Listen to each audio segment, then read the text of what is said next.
Okay, we have got a lot of stuff to get through today because Haleyy Baylee has been cancelled for now the second time. Actually, it might even be a third time. I don't really know. Do I really believe that people can be cancelled? I really don't think so, because you'll always have people that kind of forget what's happened and then come back to it. Last time I watched Haleyy Baylee was when the whole let them eat cake situation was happening, and I will leave that video linked in my description box. I, like many others, have actually still got her blocked. So I found out this brand new piece of information just from general TikTok. So I just broke up with my boyfriend, William, and my non-disclosure agreement just expired. So I guess today Haleyy Baylee woke up and decided that this week she will be capitalizing off of exploiting women's trauma. You are aware of Haleyy Baylee's content. She has had, for I don't know how long it is, I think his name is William. She's had this billionaire boyfriend or fiance or whoever, whatever, for a little while now, and she will involve them without actually showing faces in skits that she does. She used to be a model, seemed like she pinged out of nowhere, when in actuality she really didn't. She lives in this massive, beautiful New York apartment. I can't remember how much money this thing is per month, but it's a lot of money. And she makes a lot of money, and she all of a sudden starts appearing on red carpets. She did the Met Gala where she did that Marie Antoinette inspired outfit, which got her into a lot of trouble with her let them eat cake. Let them eat cake. But she's always had this I've got a billionaire boyfriend thing going on, and I have never believed it. I just thought it was one of her skits, and a lot of other people don't believe that it's real. Anyway, this will make sense because as of late we've had quite a few of who TF did I marry or who the did I date, where a lot of women have come out. We've now had Chris Olsen, who has also come out. We had Risa Tisa say that her story where she was talking about being with a pathological liar. You have a lot of stories of, really extreme psychological and physical abuse, like people who are coming out and telling their stories of being in really bad relationships. We've just had Brooke Schofield, who has just come out and she's done one. The more people who are coming out and talking about their really traumatic relationships then paves the way for other people to come forward as well. So what's now happened is Haleyy Baylee, she has come out and she's since deleted these videos, but she did a who the hell did I date? She's talking about her billionaire boyfriend. I'm pretty sure that, most people know that it's a skit. He doesn't actually exist. And she did a series of videos, which I never watched. They were just over a minute long. I think she did like 3 or 4 videos and then decided to delete them after she started getting a lot of backlash. And the reasoning why, as you can imagine, she's getting a lot of backlash is because this person who she's talking about, she made him up for a skit. He doesn't actually exist. Most people realize he doesn't actually exist. People coming forward and kind of reliving through trauma. And those videos do really, really well. But of course, it's going to also be difficult for the person who is retelling this trauma, obviously. But those videos do really well. So she then decides to come out, and we all know that what she's saying isn't true, but she obviously saw just how well those videos were doing, so she then thought that she would replicate it. She's always said that she is a girl's girl. Look at what other people have said and hearing their horrific experiences to then think of it as a quick paycheck, when we all know that this person doesn't even exist, is absolutely ridiculous. This was then called out by a creator called Andra, who basically came on and she was like, I come from the same town as her. I, like everyone in the town, wherever, whatever, people knew of her, and they also knew that she married a rich football player. I think it was a football player. So she kind of already is aware of the timeline of what Haleyy was trying to allege. And Andrew basically just goes on to point out a list of things which make absolutely zero sense about this story, and it gained a lot of traction. So I guess today Haleyy Baylee woke up and decided that this week she will be capitalizing off of exploiting women's trauma by taking her I'm Dating a Billionaire series and finally putting it to rest by turning it into one of those coming forward about who I dated series. And this isn't me encouraging any hate onto Haleyy Baylee, and I don't even know if the billionaire himself is real or not. But I do know, as someone who grew up in the same hometown as she did, Minnetonka, Minnesota, that she's constantly trying to paint as like this small town in Minnesota, which it absolutely was not. It's one of the richest cities in the state. But because Minnesota is the gossip capital of the entire United States, I was very easily able to get the details and figure out that the math of the story she's telling doesn't quite math, and so it's all getting very suspicious. And also, a lot of this is just public information. Like, you can Google and find this information very easily. I think that what she did was she saw that these, like, women coming forward, sharing their stories of what had happened to them, were trending. Everyone was on their side, right? They built this big platform, and it was a really good moment of, like, girlhood and just, like, loving Brooke Schofield and people like that. So she probably saw that and thought, oh, that I want that. Like, I'll just turn my billionaire story into that. I don't think it's a coincidence that every video she's released in the series so far has just been hardly over a minute, so it qualifies for monetization. She says she's been seeing this man for 2.5 years, which would put you back in January of 2022. But then she says that she actually met him at a Halloween party. So I'm assuming that would then be Halloween, October of 2021. And she said that she met him on Halloween, but she had just gotten out of a very serious relationship. Again, that would have been October of 2021. The part where I start getting confused is she was actually married. Everyone in our hometown knows that she was married to a football player, and they didn't get divorced until May of 2022.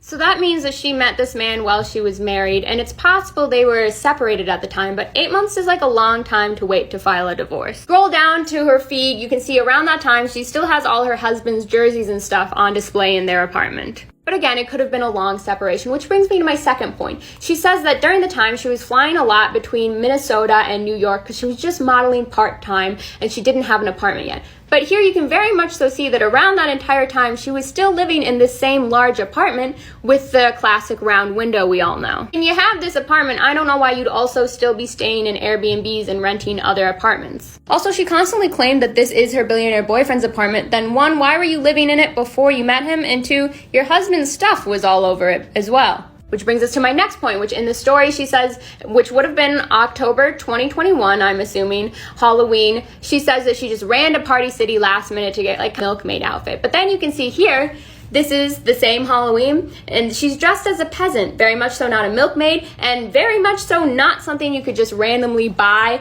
at Party City. This is a pretty decent costume. Another part I find wildly suspicious is she says that the billionaire had her sign an NDA, which since they just broke up, it just ended. And as someone who has lawyers in my family and has personally signed a couple of NDAs, I've never heard of an NDA ending when your relationship with like a company or the party ends. Now then what happened was Chris Olsen, who I am not very familiar with his content, but I am aware that he has stood up for Haleyy back when she was getting a lot of flack from the let them eat cake thing, because he also was refusing to talk about, the mass genocide that was going on. So he was also being put on people's block lists. He has since done a who the TF did I date. He has also come out and he has spoken about his experience of being in a very traumatic relationship, and he then sees that she is then capitalizing off of it, and he's not actually standing up for her. He basically comes in and said, like,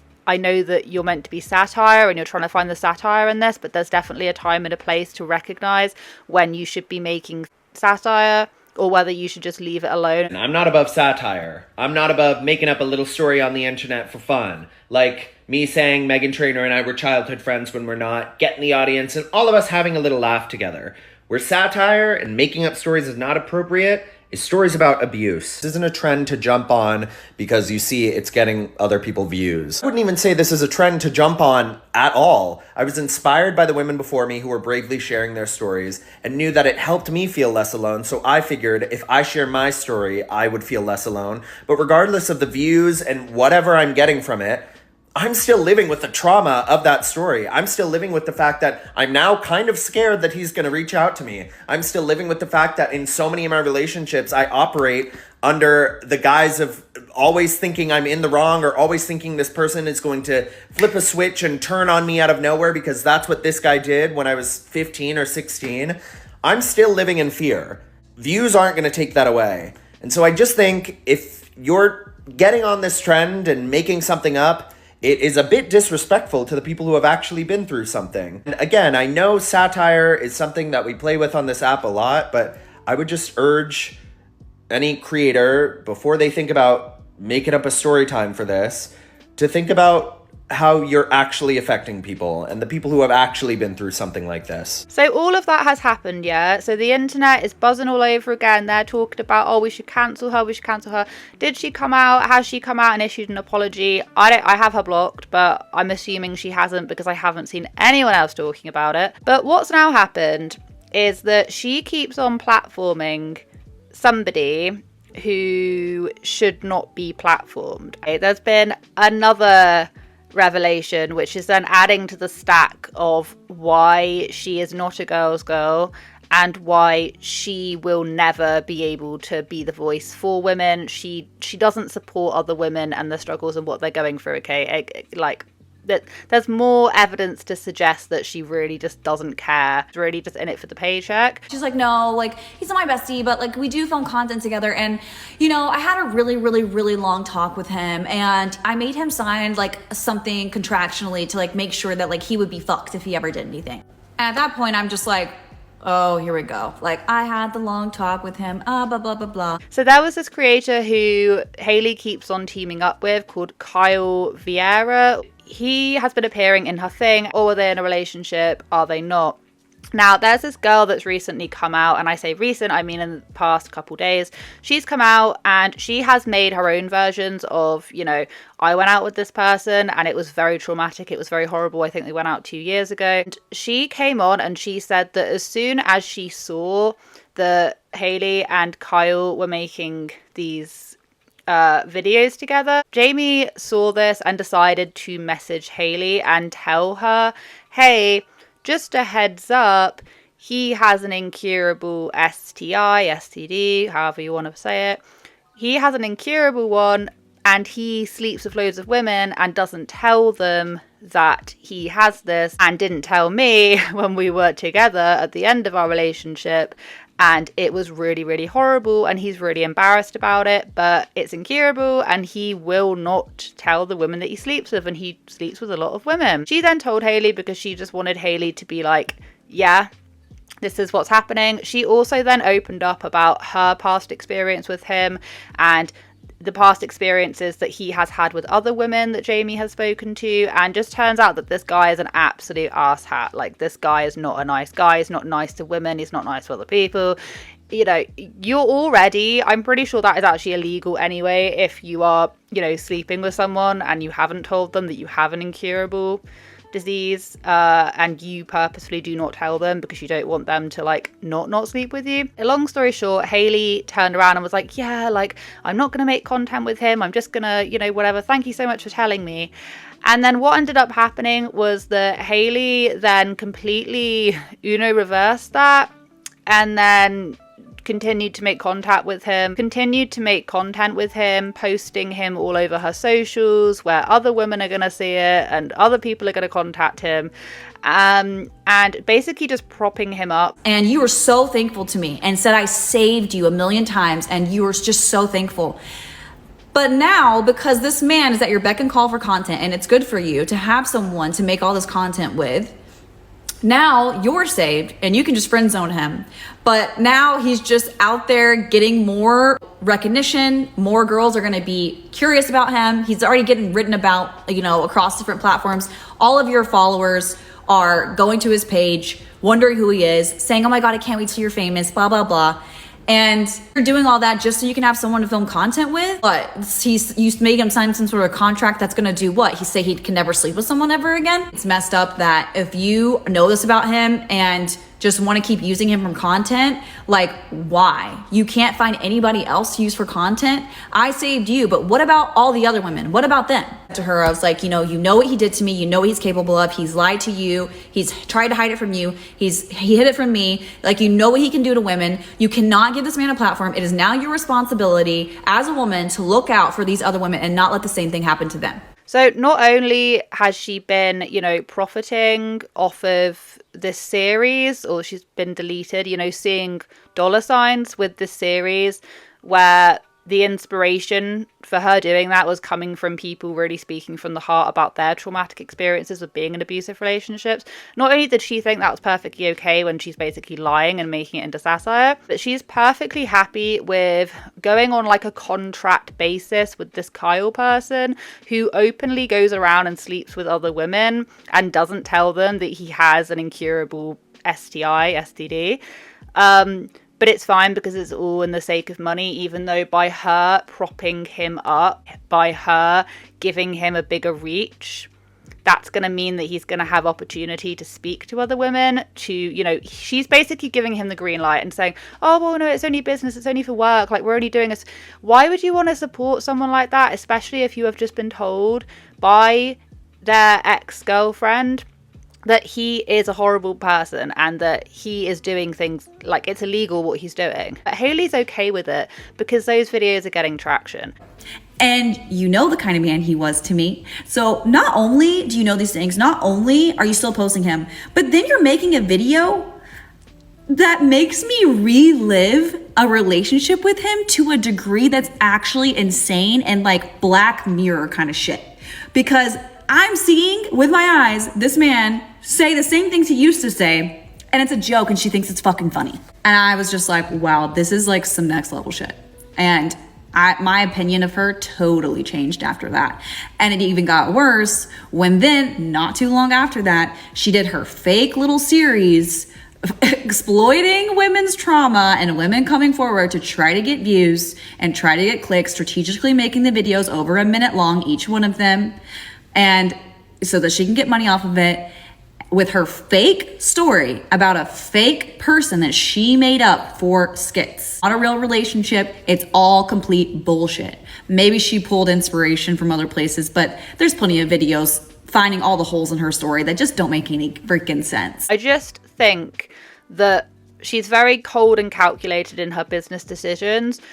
Even the way that she reacted after she was called out for the Let Them Eat Cake fiasco. I walk on a walker whilst I edit, gets my steps in. What I came on to say is the fact that Haley's gone on and she's actually deleted she's deleted like most of the content featuring this Kyle guy. Kyle guy has actually gone private, it really says a lot. Instead of Haleyy addressing it, it took for Jamie to actually make a video saying exactly what she has already told Haleyy on the phone and through DMs. It actually took the internet getting annoyed at her for her to even take charge, which is just Haleyy just deleted a lot of her videos with Kyle, but it wasn't enough when Jamie would tell you exactly the kind of person who Kyle was on the phone for hours and weeks. It was only after Jamie spoke up that you finally deleted the videos. Why? Oh, because you want to save yourself. You want to save yourself publicly, but you don't care about victims and you don't care about women. Especially since you would make skits based off of Jamie's trauma.